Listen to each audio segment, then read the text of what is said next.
Assalamualaikum warahmatullahi wabarakatuh. Perkenalkan, nama saya Fajar Lintang Gumilang dengan NIM A11.2022.14832. Di sini saya akan mempresentasikan hasil program yang sudah saya buat, di mana untuk memenuhi ujian tengah semester atau UTS untuk matkul PWL atau pemrograman web lanjut. Nah, sebelum itu saya akan mendemokan terlebih dahulu hasil dari aplikasi yang saya buat. Di sini untuk aplikasinya sendiri saya namai dengan nama UTS_PWL. Kita coba langsung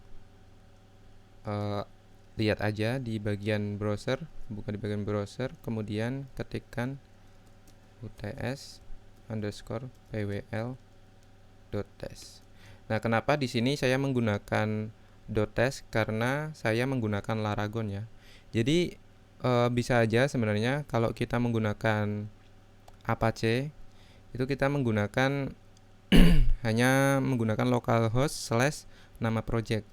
Namun jika kita menggunakan Laragon, maka kita menggunakan format seperti ini untuk menjalankan si aplikasinya. Nah, di bagian awal kita terdapat halaman login ya, login page. Karena di bagian sini untuk bagian indeks kita memang buat khusus untuk login. Jadi ketika user pertama kali membuka aplikasi, maka akan langsung diarahkan ke halaman login seperti itu. Nah, pada halaman login sendiri terdapat dua field, antara lain email dan juga password. Sebelum kita melakukan login, saya akan coba memperlihatkan terlebih dahulu database yang sudah saya buat. Di sini ada database dengan nama UTS_PWL dan juga berisi dua tabel, yaitu barang dan juga user. Nah, untuk tabel barangnya sendiri kita akan coba lihat.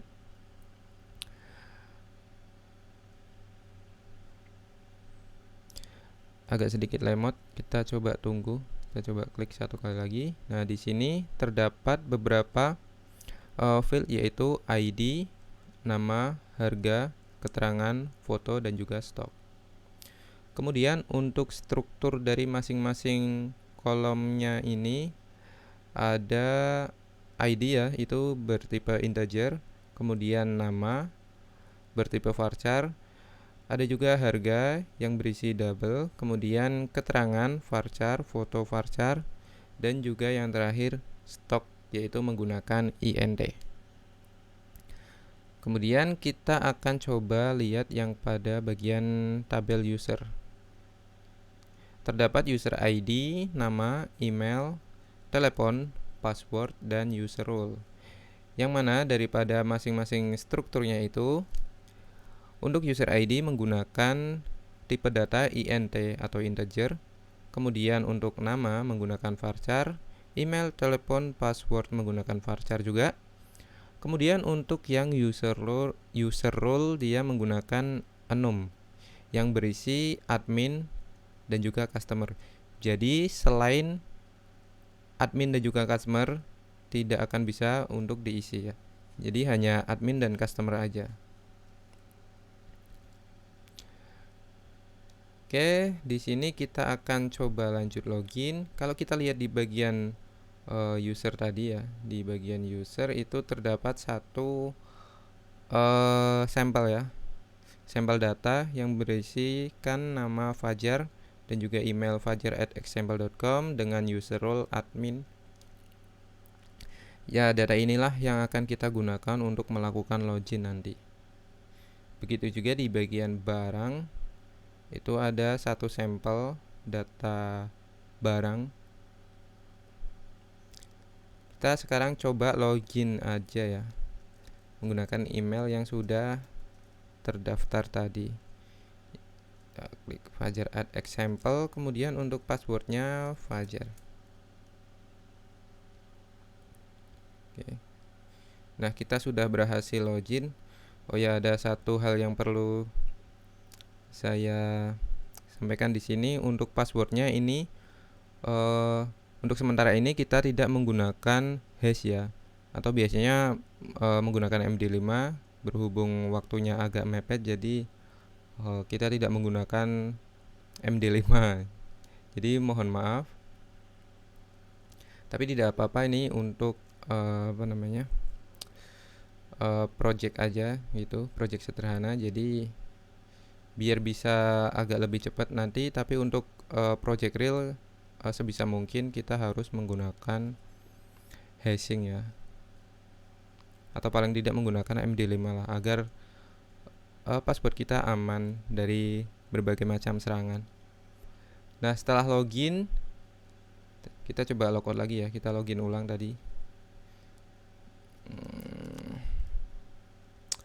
Fajar, untuk passwordnya Fajar. Nah, sekarang kita nggak mau login dulu nih. Saya mau tunjukin ketika kita salah memasukkan data gitu ya. Misal fajar@gmail.com, dia kan nggak terdaftar di database nih. Nah, ketika kita login, apa yang akan terjadi? Maka di sini akan muncul alert ya. Nah, alert ini kita akan bahas nanti di pembahasan codingan ya. Jadi ini kita akan demokan terlebih dahulu. Jika salah, entah itu email atau password yang salah, maka dia akan memunculkan peringatan ya, email atau password salah, seperti itu. Kita coba isi data yang benar. Fajar. Oke, kemudian kita login dan kita diarahkan ke halaman home.php.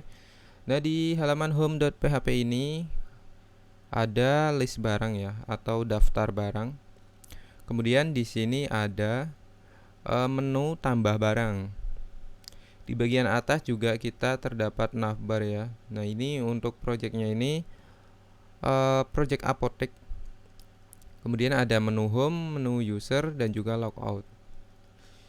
Kita akan coba untuk menambahkan barang terlebih dahulu. Sini kita coba untuk menambahkan, berhubung dia apotek kan berarti obat-obatan ya. Jadi kita tambahkan bodrek. Untuk harganya sendiri kita bisa set di harga 3.000. Keterangannya bodrek obat pusing kepala. Untuk stoknya sendiri kita coba kasih 30. Kemudian untuk filenya, fotonya kita sudah siapkan juga di sini, ada bodrek. Lalu tinggal kita submit. Maka di sini juga akan muncul alert barang berhasil ditambahkan. Dan bodrek tersebut akan tersimpan ya, datanya akan tersimpan di list barang. Dan jika kita lihat di bagian database, tabel barang, maka data tersebut juga akan tersimpan di sini. Kita juga dapat mengedit dengan mengklik tombol edit pada action. Maka dia akan memunculkan pop-up ya, dan menampilkan data barang sesuai yang kita klik tadi. Karena kita mengklik button edit pada bodrek, maka data yang akan muncul dia bodrek, seperti itu. Sekarang kita akan coba edit nama barangnya. Nah, di sini kita coba ubah menjadi bodrek migra. Kemudian untuk harganya kita coba ubah menjadi 4.000. Nah, untuk keterangannya obat pusing kepala sebelah. Stoknya kita coba ubah menjadi 50. Dan untuk fotonya kita ubah menjadi yang bodrek migra. Migra yang ini ya, bodrek migra. Tadi kan bodrek yang ini. Oke. Sekarang kita coba update. Nah, maka untuk fotonya sendiri sudah terupdate, dan juga data-data yang lain terupdate juga. Ini bodrek migra, stoknya 50. Kita juga dapat melakukan hapus data. Nah, untuk hapus data di sini ada action. Oh ya, di sini dia muncul alert juga kalau misal kita berhasil mengubah suatu data ya, data barang. Kemudian untuk button hapus, ini akan menghapus data. Nah, begitu juga pada bagian database. Nah, ini kalau kita coba refresh, maka si baudrec tersebut akan terhapus juga. Jadi dia bersifat ya kayak real time gitu ya. Oke.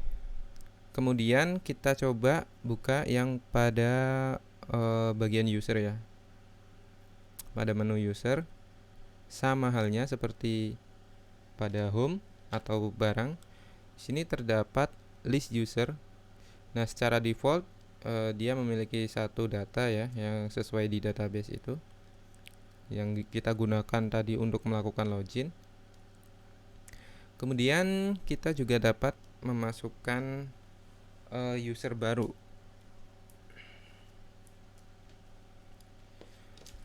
Di sini kita coba masukkan nama user. Saya akan coba masukkan nama usernya Joni. Kemudian untuk email joni@example.com. Untuk passwordnya Joni. Untuk nomor teleponnya kita asal-asalan aja. Kemudian untuk role-nya di sini kita ada 2 parameter, yaitu admin dan juga customer untuk role-nya. Jadi disesuaikan dengan database tadi ya, karena dia kan enum. Jadi hanya bisa menerima file admin dan juga customer aja. Jadi misal ada role lain itu tidak bisa karena kita tidak menambahkannya di sana. Kita coba pilih yang bagian customer, kemudian submit, maka alert akan muncul ketika kita sudah menambahkan atau berhasil menambahkan suatu user. Sama halnya seperti barang, kita juga dapat mengedit di sini. Misal Joni Iskandar. Kita coba jadiin admin. Maka di sini akan langsung terupdate secara otomatis. Kita juga dapat menghapus user, sama halnya seperti yang bisa kita lakukan pada barang. Nah, lalu di sini ada menu logout. Ketika kita diklik, maka dia akan mengarahkan kita ke halaman login.php, halaman login ya, login page maksudnya. Nah, dia akan mengarahkan ke halaman index ya. Karena di halaman index kita menuliskan kode untuk login page. Seperti itu. Nah, ketika kita udah logout, kita tidak bisa mengakses lagi halaman home.php tadi, karena kita sudah tidak memiliki sesi login. Sekarang kita akan coba jelaskan per bagian kodenya. Untuk yang pertama, di sini ada index.php. Nah, di sini ada session start ya. Ini untuk memulai session. Di bagian sini ada kondisi ya, untuk pengecekan apakah ada session bernama user ID. Nah, untuk tanda tanya 2 ini dia bersifat kalau misal gak ada, berarti dia di set sebagai false, alias kondisi tidak terpenuhi. Nah, semisal ada session yang bernama user ID, maka si user itu kan berarti sudah login ya. Kalau udah ada session yang bernama user ID, maka dia akan diarahkan ke halaman home.php. Jadi ketika dia mengakses index.php kan berarti dia mengakses halaman login, tapi dia udah login, berarti ya langsung aja diarahin kayak gitu, di redirect istilahnya. Kemudian di sini ada include koneksi.php. Nah, ini berarti dia memanggil file koneksi.php. Nah, apa sih isi dari koneksi.php tersebut? Koneksi.php dia berisi konfigurasi untuk mengkoneksikan program dengan database. Nah, di sini untuk database-nya sama halnya seperti yang kita lihat tadi di bagian php-admin yang berisi UTS_PWL ya. Oke. Kemudian kita lanjut lagi. Nah, di sini ada variable isValid yang bernilai false. Nah, dia ini yang akan memunculkan alert apabila email atau password salah. Jadi kan di sini dia akan dicek dulu ya di bagian query seperti itu.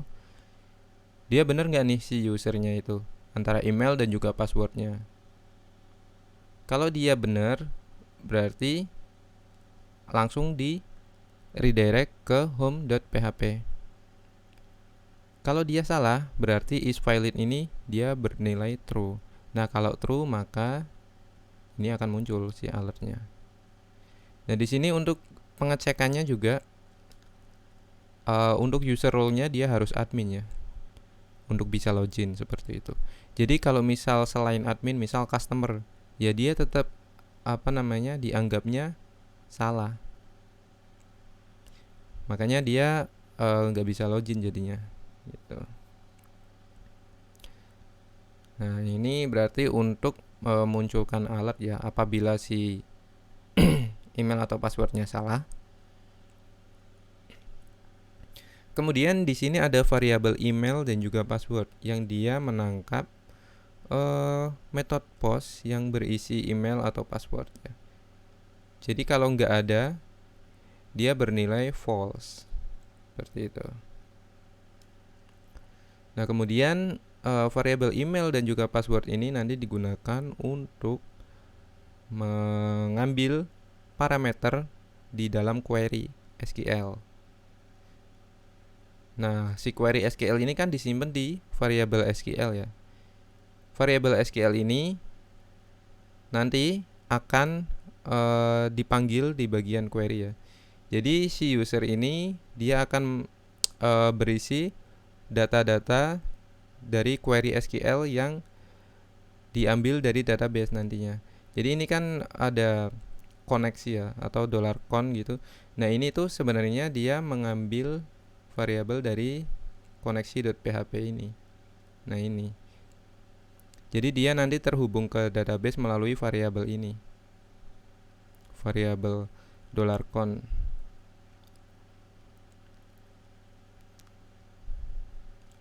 Oke, kemudian kita lanjut lagi.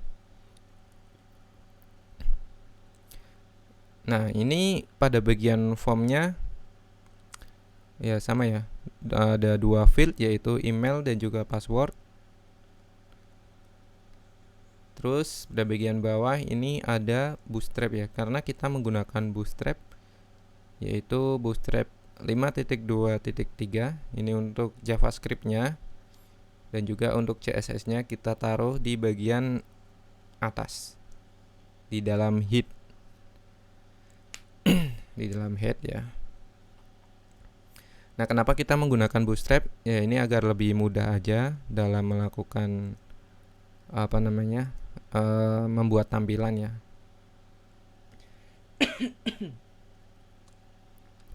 Agar lebih cepat aja dalam pembuatan tampilan.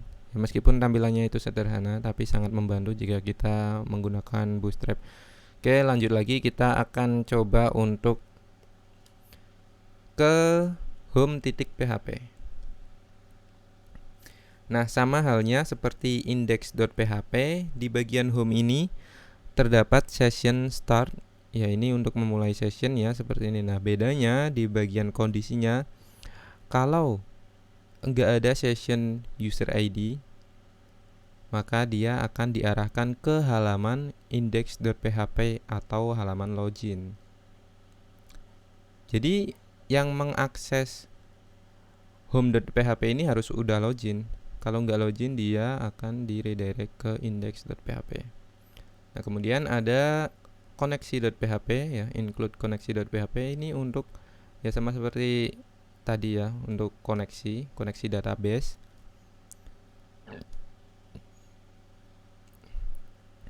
Kemudian ada uploadfoto.php.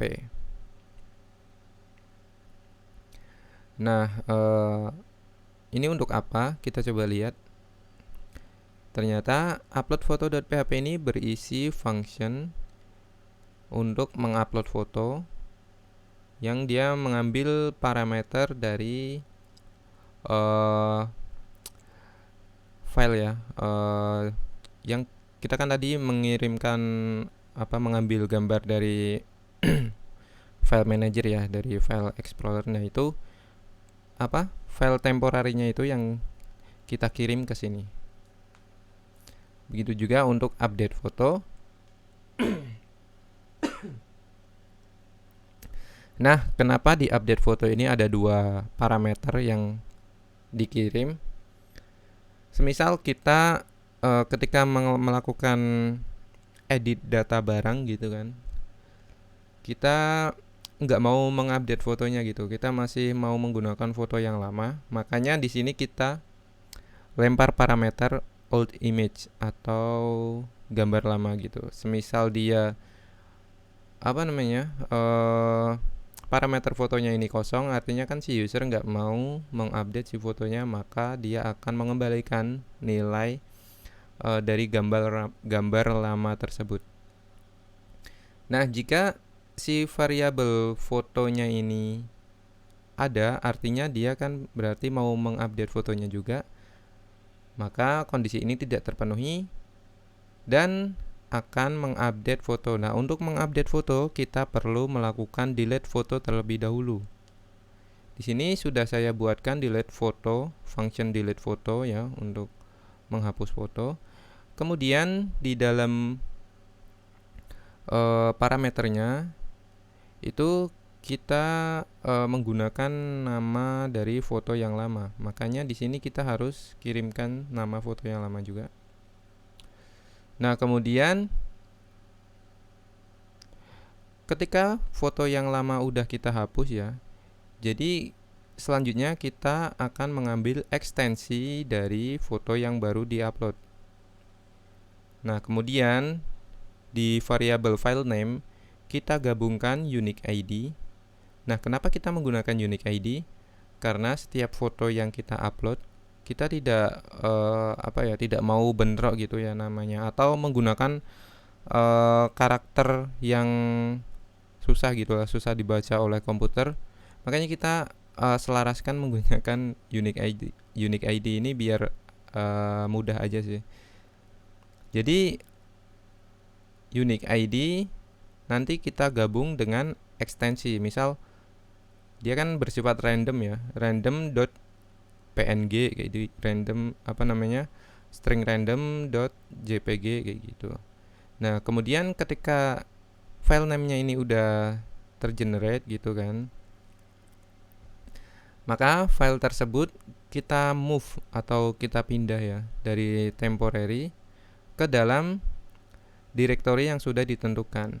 Nah, di sini kita mengarah ke image/filename. Nah, file name-nya ini kan dia mengambil dari sini kan. Berarti nanti akan disimpan di bagian folder image ini. Nah, ini sama image kan, image. Nah, untuk unique ID-nya sendiri nanti dia akan seperti ini formatnya. Jadi unique ID.jpg seperti itu. Nah, secara default di sini ada default.jpg. Jadi semisal si pengguna gitu kan atau admin ketika dia ingin menambahkan suatu barang tapi barangnya tersebut belum ada fotonya. Jadi kalau untuk menambahkan barang kan berarti dia di upload foto ya. Upload foto masih kosong, nggak ada barangnya, nggak ada gambarnya gitu, maka kita kembalikan nilai default.jpg, maka dia yang akan muncul adalah foto ini, default ini. Nah, seperti itu. Nah, ini untuk delete. Kalau untuk delete foto kita tinggal tentukan aja directory fotonya itu ada di mana. Kemudian kita cek terlebih dahulu fotonya ada apa enggak. Kalau ada, maka kita unlink atau kita hapus ya. Jadi fungsi unlink ini dia merupakan fungsi dari PHP natif untuk menghapus suatu file. Kemudian kita lanjut lagi.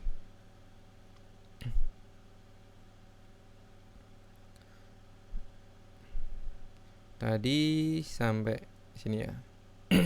Nah, kemudian ada ketiga variabel ini. Ada is created, ada is updated, ada is deleted. Nah, ini tuh digunakan untuk menampilkan alert nantinya. Nah, di sini kan ada beberapa alert ya. Nanti jika kita sudah berhasil menginputkan barang, maka masing-masing nilai ini akan bernilai true ya. Di sini akan dilakukan pengkondisian. Kalau dia udah berhasil kan, di sini kalau dia udah berhasil melakukan query insert, maka dia bernilai true. Kalau gagal berarti dia false, seperti itu. Nah, kemudian di sini ada kondisi jika ada metode post dengan nama action, kemudian dia bernilai insert gitu ya, nilainya itu sama dengan insert, maka dia berarti menjalankan kode program yang ada di dalamnya.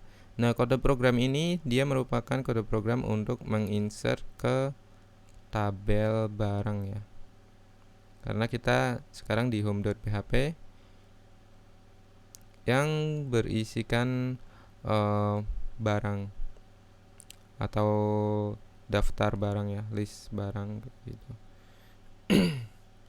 Nah, sebelum kita menjalankan query insert ini, di sini kita menjalankan fungsi upload foto terlebih dahulu. Jika ada foto yang diupload kan nanti kan dia dijalankan di sini. Nah, di sini yang kita lempar adalah file ya, filenya ya. File yang kita choose tadi, yang kita pilih tadi. Nah, untuk masing-masing variabelnya kita tentukan di sini. Ada variabel nama, harga, keterangan, foto, stok. Nah, ini digunakan untuk mengambil query menerapkan query yang ada di dalam variabel insert ini ya, yang untuk SQL gitu. Jadi biar lebih mudah kita berikan masing-masing fieldnya itu variabel seperti itu. Begitu juga untuk update untuk update dan juga untuk delete.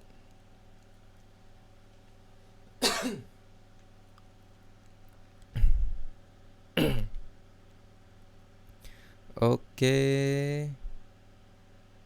Nah, kemudian di sini ada select bidang from barang. Ini merupakan query untuk mengambil semua data barang yang ada di tabel barang. Nah, kemudian dia kan disimpan di variabel barang kan untuk data barangnya itu. Lalu di sini kita looping ya, menggunakan while gitu. Kemudian untuk masing-masing value-nya itu kita echo ya, atau kita tampilkan di sini.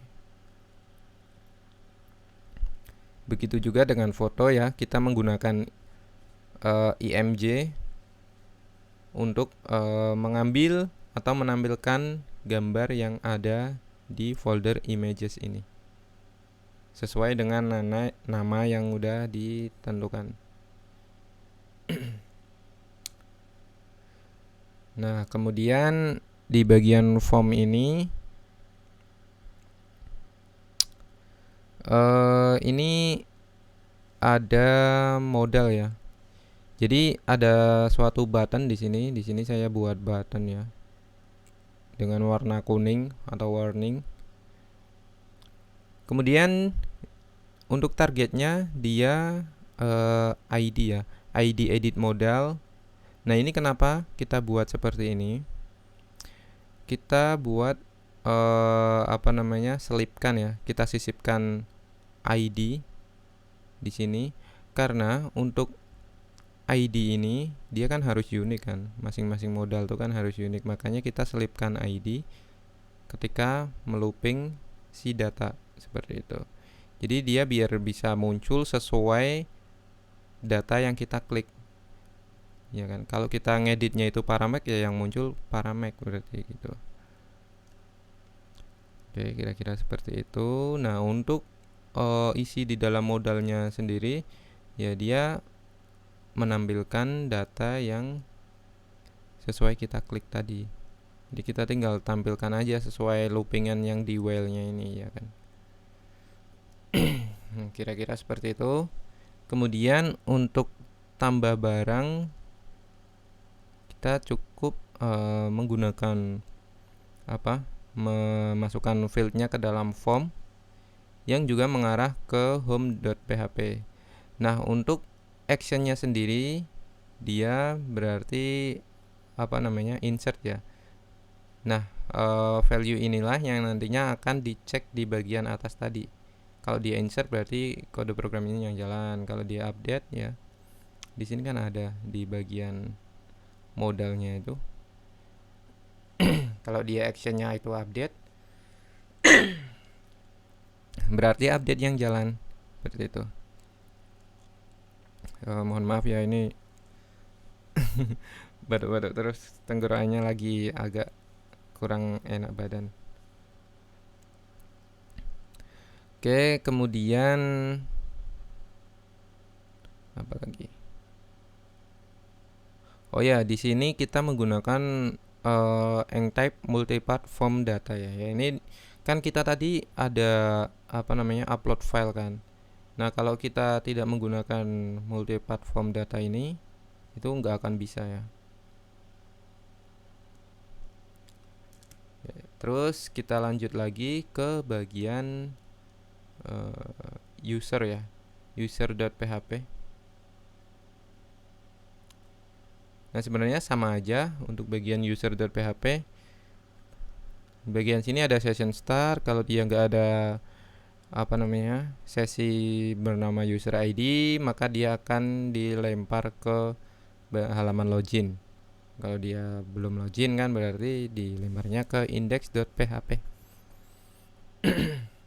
Ada koneksi.php, ini untuk alert. Kemudian ini query untuk insert, update, dan juga delete. Ini untuk mengambil seluruh data user, kemudian dia di looping di bagian while. Di looping menggunakan while. Nah, untuk datanya sendiri sesuai nama yang ada di database. Itu ada nama, email, telepon, dan user role. Kemudian ada juga model, ini sama semua sih, seperti yang di bagian barang ya. Nah, kemudian untuk navbar dia berisi menu-menu yang ada di bagian atas.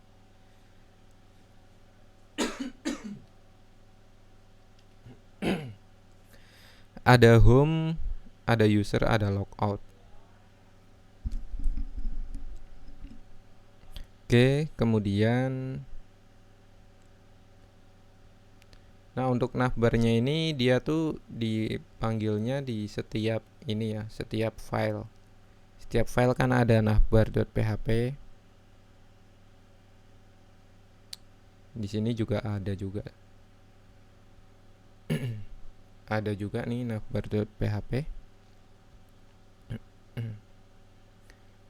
Kemudian ada logout. Nah, si logout ini dia akan melakukan unset.